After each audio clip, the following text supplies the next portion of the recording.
আরেকটা বিষয় আছে, মাননীয় স্বরাষ্ট্রমন্ত্রী, আমাদের দেশের মাদকের সবচেয়ে বড় চালানা সোনার বাড়ির আশেপাশ দিয়া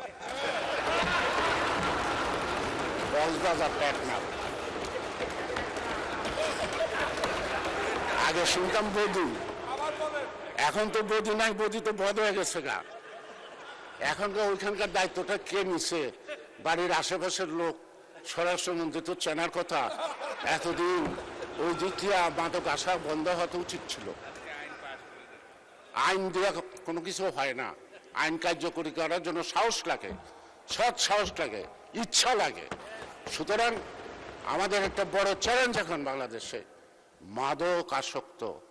এই আমার এলাকায় মানে ঢাকা ৩ একটা হসপিটালের সাইনবোর্ড লেখা আছে।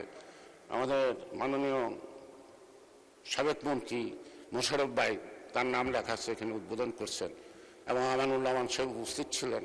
একটা স্টোন আছে, 10 শয্যা বিশিষ্ট একটা হসপিটাল, পুরা মাদকে আক্রান্ত। মানে রুগীও নাই, ডাক্তারও নাই, দারোয়ানও নাই, মাঝে মাঝে চিন্তা।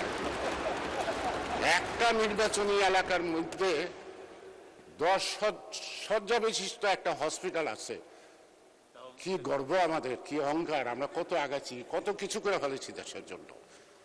যেখানে আদমশুমারি অনুযায়ী লোক সংখ্যা হল 6 লক্ষ, 6.5 লক্ষ, কিন্তু বেসরকারিভাবে 15 লক্ষ লোকের উপরে বসবাস একটি আসনে, ঢাকা 3-এ।